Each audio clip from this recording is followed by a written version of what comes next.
What's up everybody, I'm Seth Fowler and today I'm comparing two of the most hyped sneakers of the last 2 years, the Off-White Air Jordan 1 and the Off-White Air Jordan 1 2018.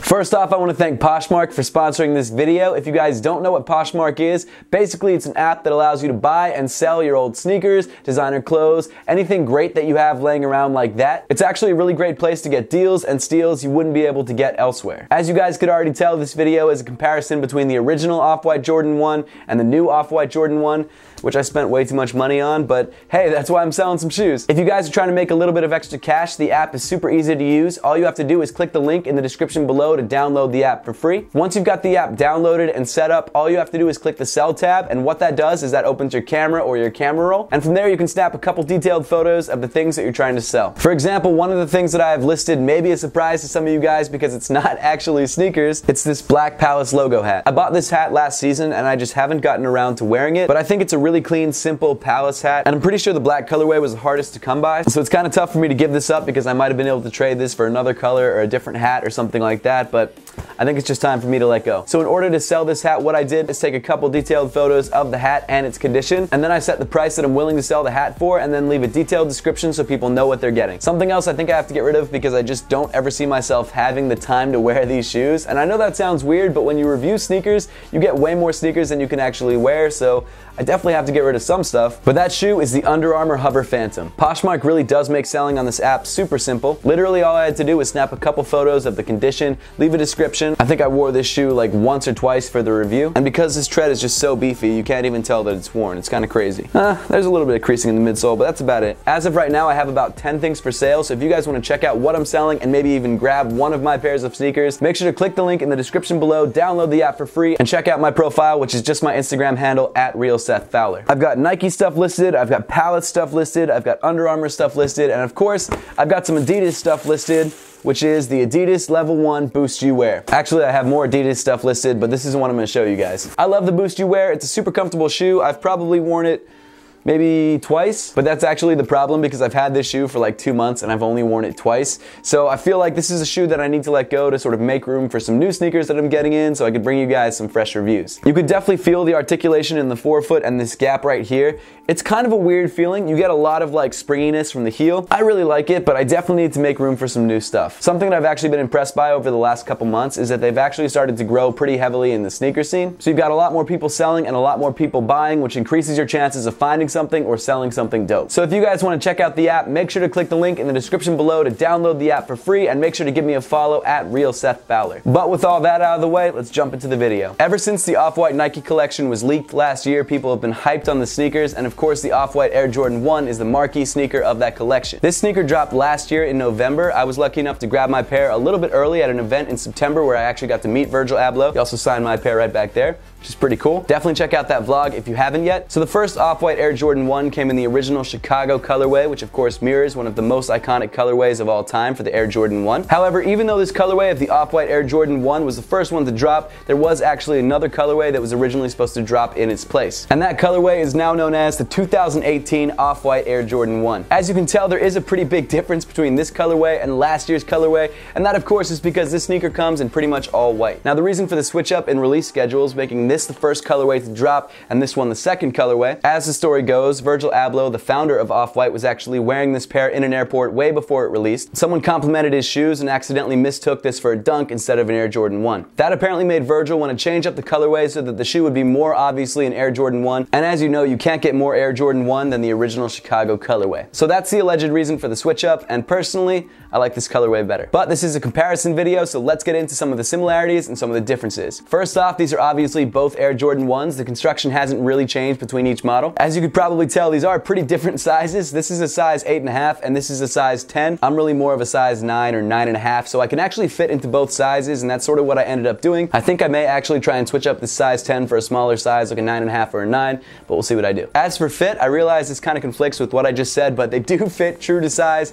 Neither of which I have, unfortunately, but they both sort of fit me, so it is what it is. The next difference is that the original Off-White Air Jordan 1 has released globally, whereas this new version of the shoe, as of right now, has only released in Europe. I wouldn't be surprised if this shoe eventually released in the US, but as of right now, Nike's keeping it super tight-lipped and not letting us know. But you never know, there could always be a surprise drop. A pretty interesting difference that you may not know about these two sneakers is that they actually both come in completely different boxes. The original pair comes in this inverted Air Jordan box, so when you look on the inside, you can see that Jumpman logo in gold, and then on the outside, you've got your raw cardboard with the Jumpman text and sort of this clear gloss printing. I really love this look and think it's a really well done package, and think it's a really interesting approach to packaging design and trying something different with a sneaker collaboration. However, rather than phoning it in and doing the same thing that he did last year, Virgil really changed it up with this new, very interesting sort of window version of the Air Jordan 1 box. As you can see from the outside of the box, it looks very similar to a standard Air Jordan 1 box, except this time around, it's got this really interesting cutout and window. I am not sure why he did this. I'm not mad at it though. I think it's a really interesting take on this box. Not only does the box top come pre-cut, but it's also got this little plastic window that doesn't allow dust and other elements in to ruin the shoe. It's a really interesting touch and not one that I would have thought of, but now that I actually have it in hand, I think it's pretty cool. One thing that I just noticed that I think is just such a cool design touch, if you look around the edges of this cut, they all seem to line up perfectly as if you had just taken a pair of scissors to them. But if you look right in the middle, there's actually this extra cut right there, and that allows your finger to catch and grip the flap right here, which is such a cool thing that I never would have thought of, but that's just one of the reasons I think this is such a nicely done collab, because nothing is left to chance, it's all designed. Moving on to the visual differences, the most obvious of which is the colorway. The materials used on each sneaker are relatively the same. On the Chicago colorway, the leather is red with black accent stitching, whereas the white colorway is more of a true white with white stitching to match. Moving on to the toe box area, each shoe seems to have this sort of foam material in place of leather on the toe. The material is the same on both, however the colorway does vary a little bit. On the original pair, it's more of a creamy white, whereas on the new pair, it's more of like a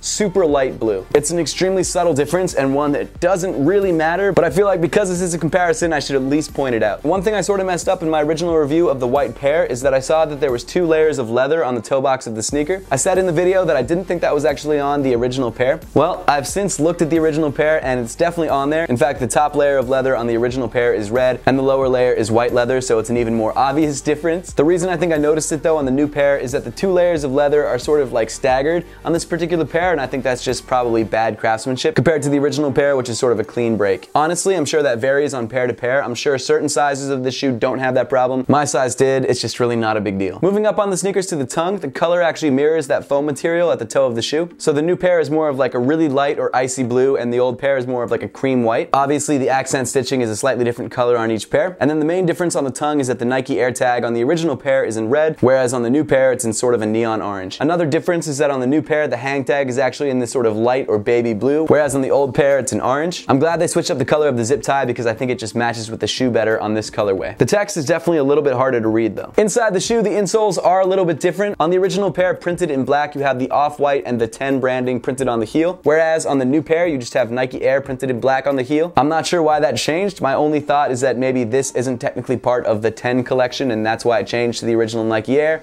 I'm not sure. Continuing back on the shoes to the swoosh, the main difference is of course the color of the swoosh and the color of the leather. The blue accent stitching and the orange hit remain the same on both shoes. As you could probably tell, the laces do come in different colors on each shoe. One nice addition to the new pair is that it actually comes with 4 additional lace colors, whereas the old pair only came with, I think, 3. So if you really want, you can really customize the lace options on this pair a little bit more than you can on the original pair, but I think I'm going to leave them standard. Moving around to the back of the shoe, other than the standard differences because of the different colorways of the shoe, Virgil used black stitching on the original pair, which acts as more of like a contrast accent, whereas on the new pair he uses just plain white, which blends into the sneaker. Moving around to the medial side of the shoe, both sneakers have that off-white paragraph that we've come to know and love on all off-white and Nike sneakers. The paragraph is identical on both sneakers, and it really should be because there's nothing that changed up enough for the paragraph to change on these shoes. The only thing that really ever changes on this paragraph is the name of the shoe and the date that the shoe first came out, so of course it's the same. Moving down the shoe, we get to one of the weirder similarities that I noticed on the sneaker. Both shoes have sort of a yellowy or cream midsole, and that's not something you really notice on the original pair because it comes with a red outsole and it just almost looks white because of the contrast. Whereas on this new pair, you can really tell that there's a difference between the midsole color and the outsole color because the outsole is just plain bright white. It definitely gives the shoe a really interesting look and not one that you notice until you get really up close to the sneaker, and honestly not something that I even noticed when I was at Jordan Brand events looking at the shoe early. It was really only something that I saw when I actually had the shoes in hand. It's a really nice subtle difference that shows there's a lot of attention to detail on this sneaker. Finally, moving to to the bottom of the shoe, you'll notice that on the original pair, you've got a red outsole to match the Chicago's colorway,